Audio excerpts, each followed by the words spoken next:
Good morning, students. Today we will continue our second chapter of history, 11th class, writing and city life. कल हमने इस chapter को start किया था. इसमें क्या था, हमने मेसोपोटामिया की जो सिविलाइजेशन थी उसके बारे में हमने डिस्कस करना शुरू किया था. अब उसके आगे हम स्टार्ट करते हैं. Family was the basic unit of Mesopotamian society. जो फैमिली थी वो क्या है, बेसिक यूनिट थी किसकी, जो मेसोपोटामिया की सोसाइटी थी, समाज था, उसका क्या बेसिक यूनिट क्या थी, आधार क्या था सोसाइटी का, फैमिली थी. Women's status in the early Vedic society was much better and they enjoy equal status of man in religion and their social work.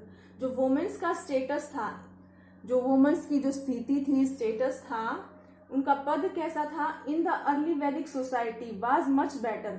जो अर्ली वैदिक सोसाइटी थी, वैदिक सोसाइटी यानी वैदिक जो समाज हमारी इंडियन में जो वैदिक सभ्यता थी उससे क्या था, वाज मच बेटर, भाई अच्छा था किसका, वुमेन्स का status. And they enjoy equal status of man in religion and their social work.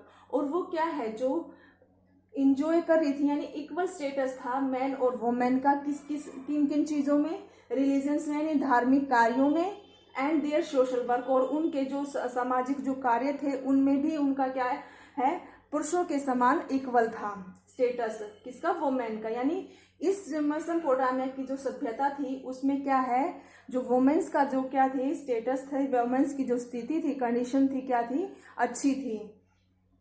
The kind of slave existed in Mesopotamian society.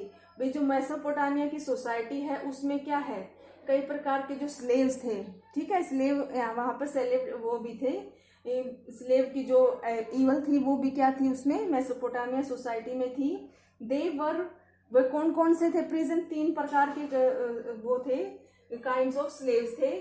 एक तो वॉर प्रिजनर थे. वॉर प्रिजनर यानी जो जैसे युद्ध में जीते हुए जो जब युद्ध में जीत जाते थे और वहां के जो उसमें युद्ध में पकड़े हुए जो कैदी होते थे दूसरे उसके स्टेट के या दूसरे प्रदेश के, तो वो क्या होते थे, वहां क्या है, स्लेव बनते थे. Children sold by their parents. और कौन से दूसरी कैटेगरी में क्या आ रहा था, जो भी जो चिल्ड्रन, वैसे बच्चे जो उनके पेरेंट्स के द्वारा बेच दिए जाते थे, जैसे गरीबी के कारण जो कई अपने बार अपने बच्चों को बेच देते थे, तो वो क्या है, एक स्लेव की कैटेगरी में वो आते थे. पहले तो वॉर प्रिजनर थे, सेकंड क्या थे, children sold by their parents, जो बच्चे अपने माता पिता के द्वारा क्या है, बेच दिए जाते थे. एंड लास्ट क्या है, three, those who could not पे देयर डेप्ट.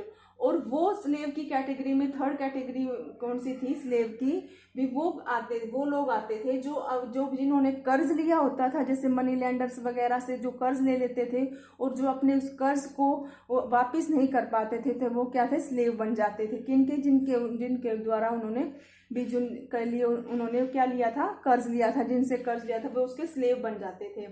तो इनमें क्या है, इससे क्या पता चलता है कि भी हम मेसोपोटामिया की सोसाइटी में क्या थी, स्लेव, वो थी स्लेव की जो बुराई थी, दासों की, जो भी दास वहां पर दास पाए जाते थे, भी वॉर प्रिजनर को तो जो युद्ध में पकड़े हुए जो कैदी थे उनको दास बनाया जाता था, और जो बच्चे अपने पेरेंट्स के द्वारा बेच दिए जाते थे वो भी क्या, दास उसमें आते थे.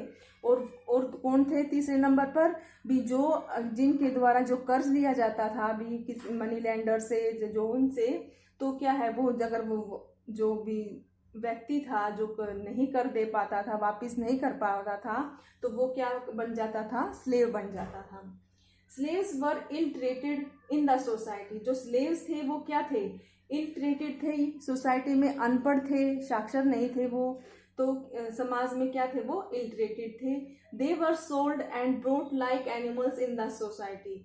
और उनको भी इस तरह से खरीदा जाता था और बेचा जाता था, जैसे भी पशुओं को हम जैसे पशुओं को खरीदते और बेचते हैं, इस तरह से क्या है, स्लेव को सोसाइटी में क्या है, बेचा और खरीदा जाता था. यानी उनकी कंडीशन क्या थी, बहुत वीक थी, यानी बहुत ज्यादा पुअर थी.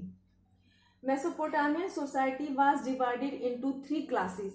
जो मेसोपोटामिया की सोसाइटी थी वो क्या थी, 3 क्लास में डिवाइडेड थी, upper class, middle class and lower class. जैसे आपने सब जगह देखा होगा कि भी हर जगह जो सोसाइटी है वो क्या है, तीन क्लास में डिवाइडेड होती है, अपर क्लास, मिडिल क्लास और लोअर क्लास। ठीक है, हमारे इंडियन अगर हम आप इंडियन की वो पढ़ोगे हिस्ट्री में, उसमें भी क्या है इस तरह से क्या है समाज क्या है तीन सोसाइटी में डिवाइड था, क्लासेस में डिवाइड था, upper class, lower, middle class और लोअर क्लास। इसी तरह ही मेसोपोटामिया की जो सोसाइटी थी वो भी क्या है तीन पार्ट उसमें क्लासेस में डिवाइड थी, upper class, middle class and lower class. तो अपर क्लासेस में कौन कौन से लोग आते थे, कंसिस्ट होते थे। Upper class consist of ruling class. जो अपर, जैसे नाम से ही पता है, अपर क्लास यानी सबसे बड़ी ऊपर की क्लास, जो बिल्कुल ऊपर का जो वर्ग है वो क्या है, क्या करता था, कंसिस्ट ऑफ रूलिंग क्लास। वो किसके अंदर आता है, जो शासन करने वाली क्लास थी, तो उसके अंतर्गत वो लोग आते थे। कौन कौन से आते थे इसमें अपर क्लास में, the nobles, the royal people and high officials and lead A luxurious life full of comfort. इसके अंदर जो अपर क्लास में कौन कौन सी क्लास आती है, एक तो रूलिंग क्लास थी। रूलिंग क्लास में कौन कौन थे, द नोबल्स थे, रॉयल पीपल थे यानी शाही उसके परिवार के लोग, एंड हाई ऑफिशियल्स, और जो ऊंचे ऊंचे पदों पर जो लोग थे, ऑफिसर्स थे, वो इस किसमें अपर क्लास में कंसिस्ट होते थे। And lead A luxurious life full of comfort. और ये अपर क्लास के जो पीपल थे वो क्या है, एक लग्जरियस लाइफ जीते थे जो फुल ऑफ कंफर्ट होती थी, बहुत आरामदायक और बहुत ही जैसे निशान और शौकत वाली लाइफ वो जीते थे। और सेकंड नंबर पे क्या आते हैं, सेकंड क्लास है यानी मिडिल क्लास, उसमें landlords, merchants, traders, craftsmans, artisans etcetera. इसके अंदर क्या है, मिडिल क्लास में कौन कंसिस्ट होते थे, लैंडलॉर्ड्स थे जो जमींदार थे, मर्चेंट्स थे व्यापारी, ट्रेडर्स, क्राफ्टमैन्स, आर्टिशियंस, ये सब किस में कंसिस्ट होते थे, हमारी मिडिल क्लास में कंसिस्ट होते थे। While the lower class consist of slaves. और जो लोअर क्लास थी वो किस में, उसमें लोअर क्लास में कौन से किस तरह के लोग आते थे, स्लेव्स यानी जो दास थे वो लोअर क्लास में आते थे। और मिडिल क्लास में कौन आता था, लैंडलॉर्ड्स, मर्चेंट, ट्रेडर्स, आर्टिशियंस, क्राफ्टमैन्स वगैरह, ये क्या है सब मिडिल क्लास में आते थे। और जो बचे हुए थे जो लोग यानी जो स्लेव्स थे, जो दास थे, वो किस में आते थे, लोअर क्लास में कंसिस्ट होते थे हमारे। अब है cows, goats, oxen and sheep were the main domestic animals.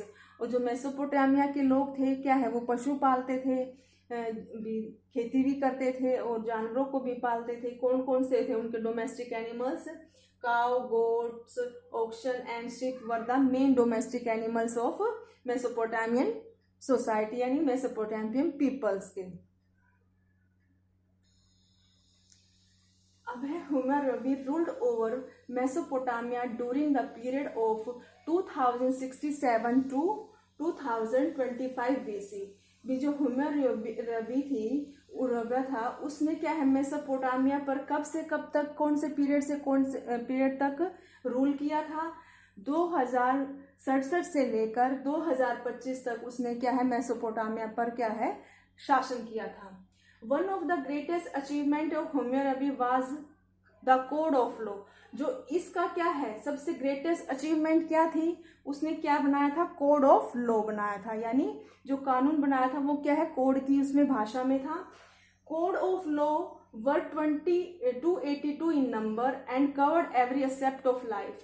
भी जो इस कोड ऑफ लॉ में कितने नंबर्स थे, यानी 282 नंबर्स थे, 282 नंबर्स थे, यानी उनकी संख्या इतनी थी। और and covered every aspect of life, और जो लाइफ की जो है कि जो एस्पेक्ट थे वो क्या है, लगभग सारे लाइफ के सारे क्या है एस्पेक्ट जो जिसे हम कह सकते पार्ट, वो क्या है सब कवर हो जाते थे किसके अंदर, इसके अंदर कोड ऑफ लॉ के अंदर।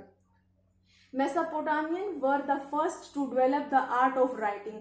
जो मेसोपोटामिया की जो क्या थी, जो आर्ट ऑफ राइटिंग थी वो क्या थी, पहली यानी बहुत सबसे पहली डेवलप्ड आर्ट ऑफ राइटिंग थी किसकी, मेसोपोटामिया की। Mesopotamia script was called cuneiform script. जो मेसोपोटामिया की स्क्रिप्ट थी, जो लिपि थी, उसको क्यूनिफॉर्म स्क्रिप्ट्स कहा जाता था।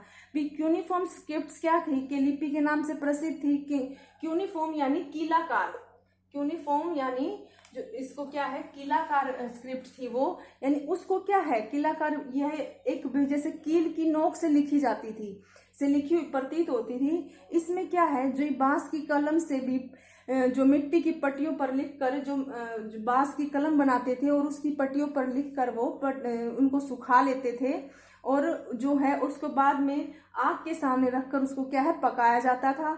और ऐसे ही अन्य की जो पट्टियां थी क्यूनिफॉर्म की स्क्रिप्ट की पट्टियां जो हमें मेसोपोटामिया में क्या है मिली हैं, जिससे पता चलता है कि भी किस तरह से उनकी कैसी लिपि वहां पर कैसी लिपि थी। क्यूनिफॉर्म यानी कीलाकार, यूनिफॉर्म स्क्रिप्ट कीलाकार यानी कील से लिखी हुई प्रतीत होती थी। और फिर क्या है उनको जो पट्टियों पर लिखते थे वो गीली मिट्टी होती थी, उनको सुखाकर फिर उनको पर लिखकर उनको क्या है आग में पकाकर क्या है सुखाया जाता था। इस तरह की स्क्रिप्ट हमें कहाँ पर मिली है, मेसोपोटामिया में मिली है। तो आज हम यहाँ तक डिस्कस करेंगे, इससे आगे अपनी नेक्स्ट वीडियो में हम इसको कंप्लीट करेंगे।